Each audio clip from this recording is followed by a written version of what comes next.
Hello everyone and welcome to Filmwave, where we here talk about really well made films.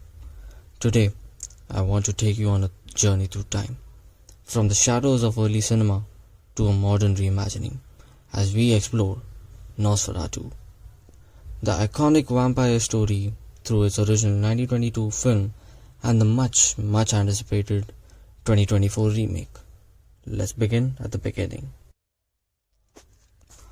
Nosferatu, Symphony of Horror, began in 1922 as F.W. Murnau's silent German expressionist masterpiece, starring Max Schreck as the grotesque and terrifying Count Orlok. With its eerie use of light, shadow, and distorted set design creating an unforgettable atmosphere of dread. It was shot largely on location with hand-cranked cameras typical of the era, since it's 1922. It used inventive techniques to achieve its haunting visuals. Over a century later, almost 100 years later, Robert Eggers, pretty well-known director for The Witch and The Lighthouse, reimagines the story of his 2024 Nosferatu, staying true to the gothic horror roots while deepening the emotional stakes. With Bill Skarsgård as the chilling Count Orlok, Lily Rose Depp and Nicholas Hoult in key roles, and the supporting cast including William Dafoe, Emma Corrin, Eggers. Eggers, known for his meticulous historical detail and moody storytelling for The Witch and the Lighthouse, worked with a very well-known cinematographer called Yaron Blaschke to shoot the 2024 film, largely with the ARRI Alexa 65 digital camera paired with vintage lenses. The set of the 2024 remake included candlelit interiors, blending modern resolution with an old world texture reminiscent of silent era horror. One disturbingly difference between the two films is that the 1922 film was a completely silent horror film, considered one of the first horror films ever. And of course, in 2024, there were dialogues. What made the 2024 film different from the 1922 film is that it used beautiful dialogues. But the 1922 film was different from its time and from today's time because it had no dialogues in it. It only used background scores for the movie. For those of y'all who don't know, what makes a horror film is the sound. The sound that plays in the background is what makes us think a horror film is scary. Getting back to our topic of today.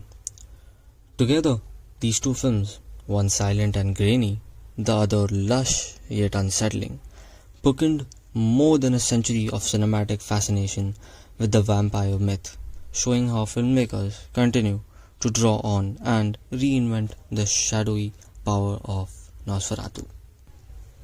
The ARRI Alexa 65 is a 6K digital cinema camera with a 65mm sensor offering a large format image.